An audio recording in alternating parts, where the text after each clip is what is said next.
Welcome to the NFL Roundup YouTube channel. As always, I'm your host. Hey everybody. Today's episode, we're going to be going over where I think the top 5 QBs are going to be going in this year's draft. Now, we're going to be talking about the 5 QBs in order of how I think they're going to be selected, not necessarily who I think are the top 5. We're talking draft position. We're going to be talking the team taking them, reasons the fan base should be excited, and a couple reasons the pick might not be a home run. Now, no surprises at the top. With the first overall pick in the 2021 NFL Draft, the Jacksonville Jaguars will be selecting Trevor Lawrence out of Clemson. And there's really a lot of reasons for it.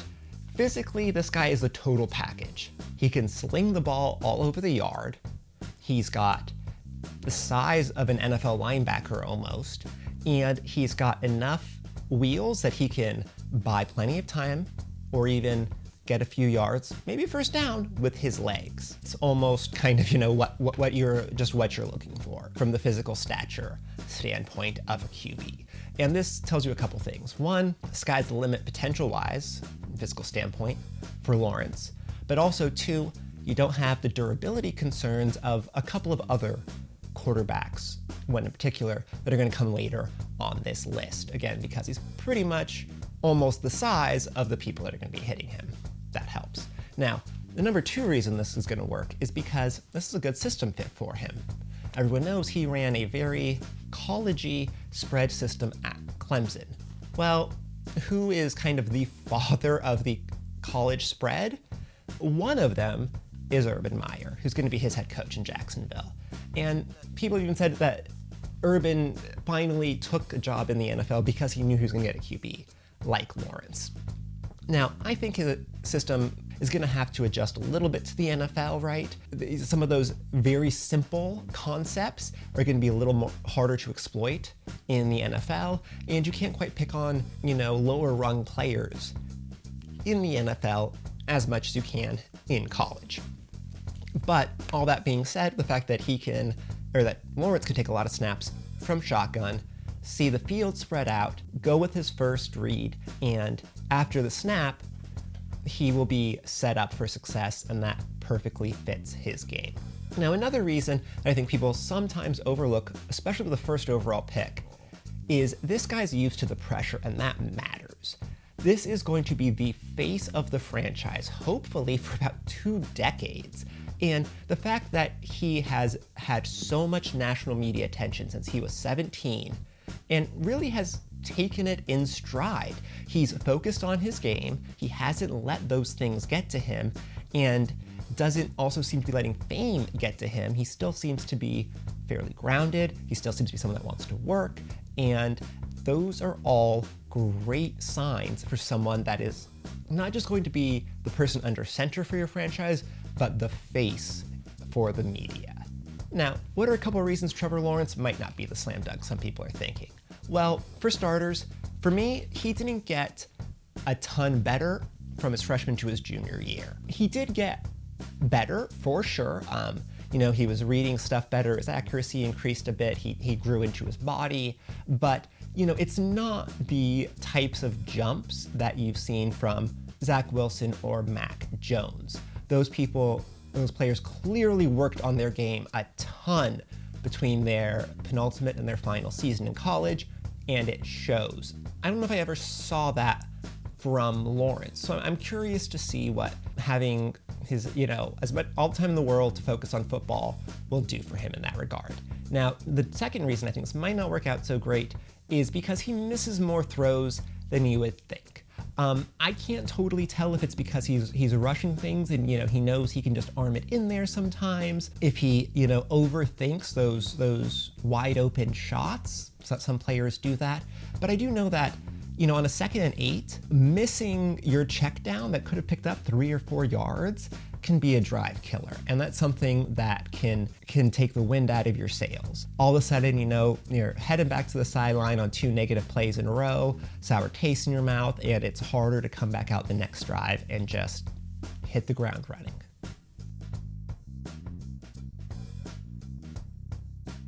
All right, so that's Trevor Lawrence. Now, with the 2nd overall pick in the 2021 NFL Draft, the New York Jets will be selecting Zach Wilson, quarterback out of BYU. Everyone knows it's coming. I think there's a lot of reasons why people see this happening. And number one is Zach Wilson has a great feel for the game. If you watch him play, it seems natural, right? It doesn't seem like he's ever thinking too much. He feels pressure, he moves naturally, he's very good with all of that stuff. Throw that into point number two here, his A+ arm talent. And again, people have said this before, but it's not his ability to plant and throw the ball 70 yards like Joe Flacco.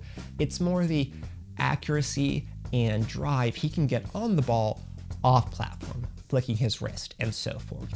Throw that in with his mobility and feel for the game, and that's a very unique combo. And it's one that right now has a lot of people thinking of two of the best quarterbacks, if not the two best quarterbacks potentially in the league. Aaron Rodgers and Patrick Mahomes. And when you're getting comparisons like that, it of course is always going to help your draft status. And those first 2 points not just play into those comps that help him, but those first two legitimately mean he is a fit for this Shanahan system, which is my third point on why Zach Wilson's going to work out. Now, I think Mike LaFleur is going to be bringing more of the Shanahan system opposed to more of the McVay system like his brother has in Green Bay. And I think that is a great fit for Wilson. Get him moving, get him on the edges, put defenders in conflict with him as a runner or a passer, and let him use that arm talent, which again excels off platform on the move throws. And that really, really could be a match made in heaven right there. Why might this not be a slam dunk? Well, one, he does have an injury history and a slight frame. He is not even 220, and he already has had to have shoulder surgery. Add to that, if you watch his tape, sometimes when he runs, he expects to be a better athlete than other people on the field. And that led to a couple of big hits on runs in his collegiate career. Hits that are just going to be that much bigger and hurt that much more in the NFL. The second reason is one that I'm a little reluctant to talk about because I don't like talking about players, and on a little bit more of a personal level when I haven't had a chance to talk to them. But Zach Wilson's a great prospect. I had to just scrape the bottom of the barrel a little bit here. And one of the complaints people have about him is he can come off as arrogant. And add to that he is a very affluent white boy from Utah. And I think there's a chance that could rub people the wrong way in the locker room or come off the wrong way to certain people. Attitude, unfortunately for him, also doesn't just mean the arrogance, but this is a guy, and people forget this, but he had to be motivated by an open QB competition at one point in his college career. Now, someone who's going to be the number 2 overall pick usually is the guy the entire time they're on campus, or at least as soon as they starting, for lack of a better phrase, they are the dude. And Zach Wilson, in part because of supposedly this attitude, had to reestablish himself as the starter at some point at BYU. And that is concerning. There is a little bit of a red flag there. But honestly, I still think he's going to be good. Which brings us to number 3. With the 3rd overall pick, the San Francisco 49ers will be selecting Justin Fields, QB out of Ohio State. Now, Justin Fields, I think, has gotten a little bit of a bad rap recently. There are some people saying he's not dropping, it's just other QBs are rising. However you want to put it, I'm not with Chris Sims. He's much better than the 5th best quarterback in this draft. And there's a number of reasons this is going to work well for the San Francisco 49ers if it's the pick. One, that arm and leg combo. The ball just comes out of his hands so crisp, it explodes off of his fingers, and he can just launch it down the field. We've all seen the pro day, the rolling to the right, throwing 65-yard, sky mail ball right in the bucket to his receiver, and it's gorgeous. that physical skill set really opens up so much for Shanahan, who is all about making defenders defend every inch of the field on every play. Now you're really talking a guy that's going to force them to do that, much more so than Jimmy G. Number 2 reason this is going to be such a good pick for them, he's a big game performer. Now everyone knows about his game against Clemson, but honestly, I think he gets way too much flack for his game against Alabama. People weren't getting open, he was under pressure. I guess it's college, and sometimes the better athlete you just expect to, take over. But it's a team game. He's one of 11 out there. And, if people aren't open, I don't know how you expect passes to be completed. I don't. So I definitely consider him a big game performer, someone that really steps up when it matters most. And that is huge. The reason this could be great for him is if Jimmy G stays like the Niners are talking about, he could have a season to really digest that complex playbook. Going back to Shanahan's time in Atlanta, let's not forget, Matt Ryan didn't have an amazing first year under Shanahan. It was fairly average for Ryan. It took until that second year when he finally had the mastery of the offensive system that he became an MVP. Now, if Fields can learn that system while not having to worry about reporters and talking to media about why he didn't try and run for that first down or something like that, and having those thoughts in his head as well, those distractions, I think could help this smart kid really, shoot out the gate in year 2. But of course, there are reasons why this may not work. One, he has some areas of his release he needs to clean up, for sure. He can be a little bit of a long strider, and that's not great. You don't want to have that much space in the pocket to throw, and it can get you a little off balance if your stride is too long. He can go a little wide with his front foot, which can cause you to miss wide. And of course, he has the problem sometimes he brings his elbow up over the ball and gets a little bit of a kind of a snapping motion. And there's wasted arm movement in that release for sure. And it can cause accuracy, consistency issues. Those are all things that I would like to see cleaned up. Does he have to be successful? No, he can. There are players that have weird releases that make it work. But those are things I would like to see cleaned up. Now, the second one is similar to Wilson. I would like to see him take less hits. The hit that he took against Clemson from that linebacker whose name starts with an S, sorry, I don't remember your name. That is a hit that he never should have been in position to take. And in the NFL, it's going to be that much worse. When you have that much bigger and stronger of a guy, it's going to hurt that much more. And what's one of your best assets? Availability. One of the problems with Jimmy G, it can't become a problem with the next guy.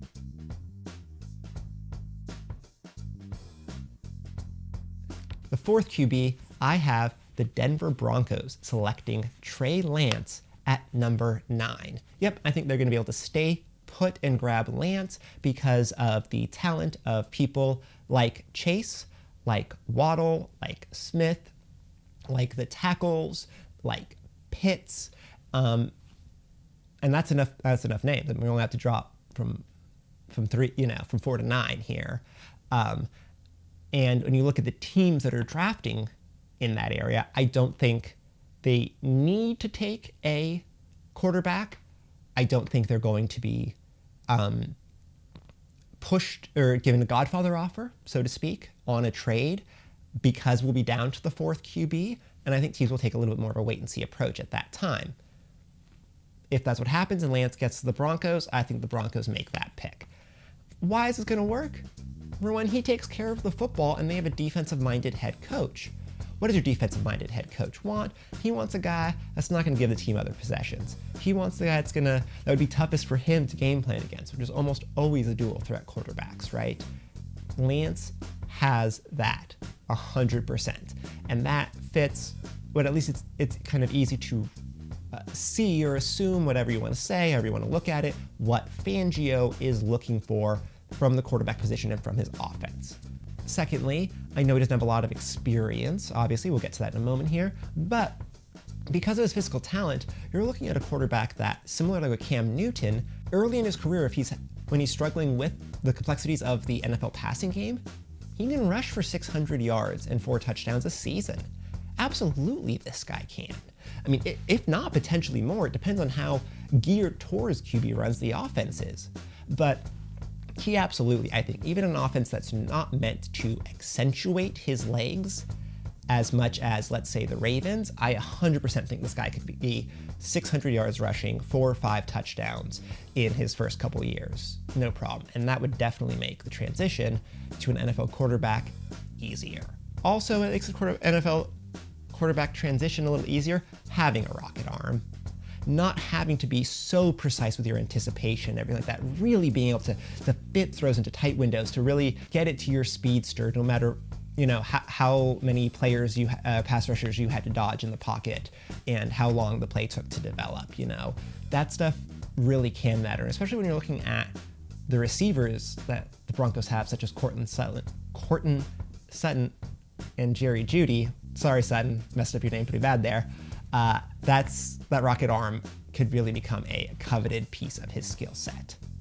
Now, why won't this work? It's really one point here with a number of parts. There's so many question marks about Lance right now. I mean, he only played 1 season and 1 game of college football, and that was Division II. What's his year-to-year development like, right? I was talking about that with Lawrence, so fair to talk about that with Lance. We didn't even really get a chance to see if it's going to get better at all from year to year, or if his freshman year was maybe a bit of an outlier, and that was him at his best. We don't know. How does he do in big games? He's only ever really played in one, right? The Division II national title game. You could argue his showcase game was a big game because of the pressure for him. And if you do want to argue that, I would say he didn't necessarily rise to the challenge there. He did solid. He showed that physical skill set people like, but he definitely could have been better. And my last question specifically is, how is he going to adjust when defensive coordinators adjust to him? Now, I already know some of you are saying that, of course that happens in Division II, they're not idiots. Yes, but he's playing against defensive players that he outclasses physically. And there is definitely something to be said for that, when you can't get the edge so easy because, that's Everson Griffin, over there, that's Ngakoue, that's Matt Judon, opposed to, 6th round maybe backup in the NFL defensive end, that you're playing in college. That's a big difference. And when you have to adjust to that talent level, the skill level of people that you're playing against, that gap shrinking, and you have these defensive coordinators targeting you, what are his adjustments going to look like? Big question mark there. Could he pass with flying colors? Absolutely, but we're just gonna have to see.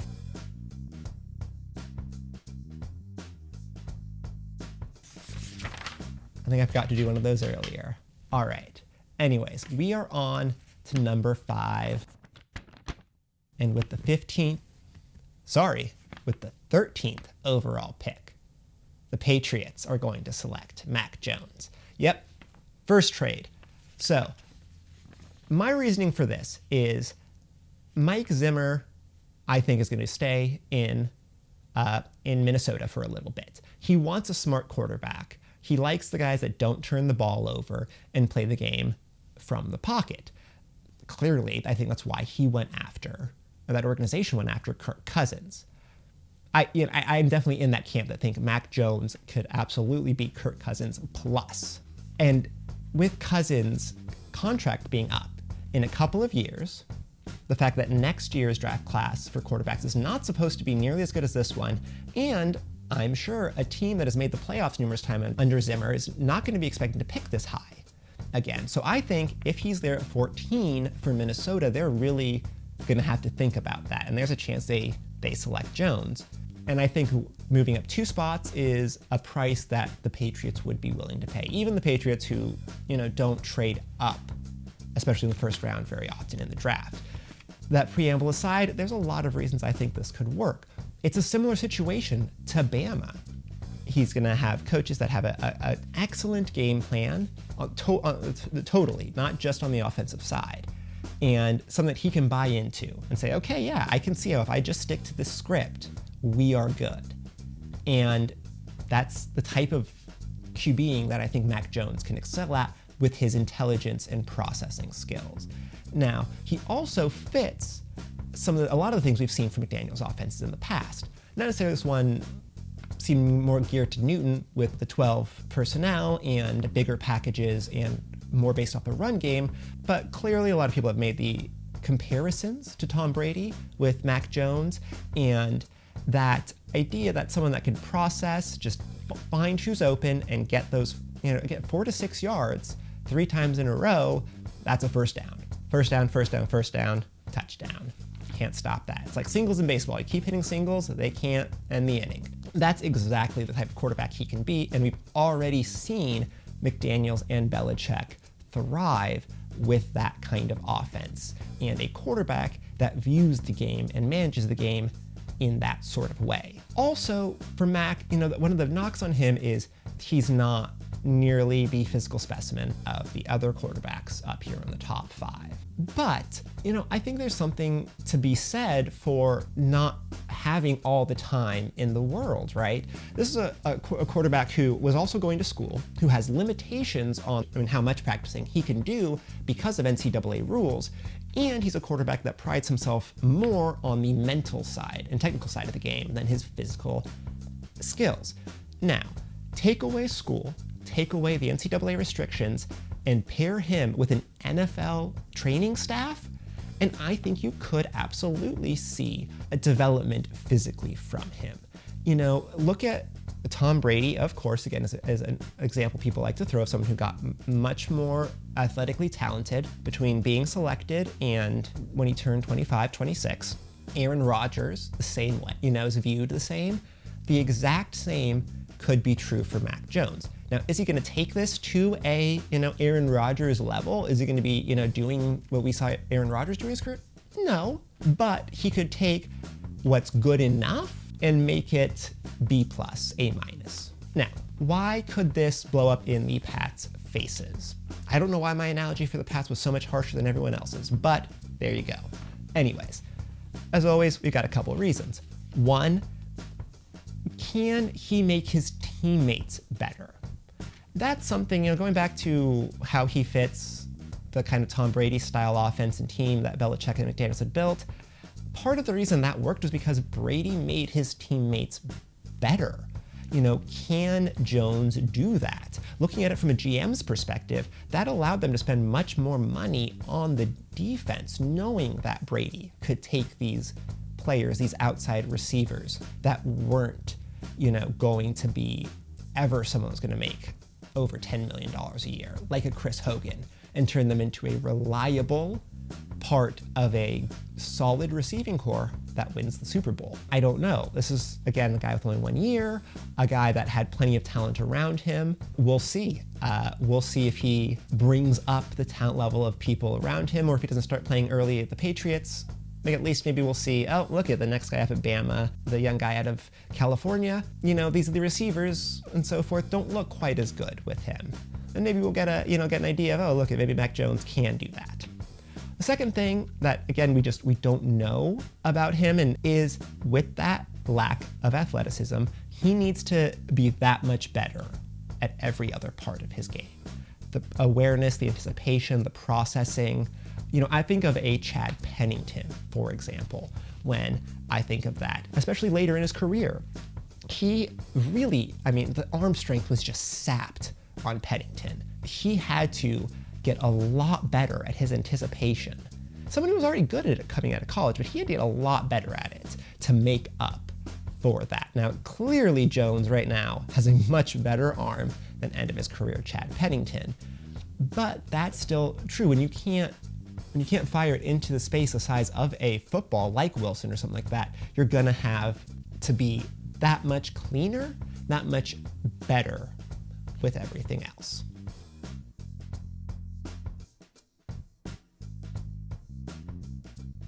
All right, well, all done apparently. That's the end of the show. Thanks for sticking around.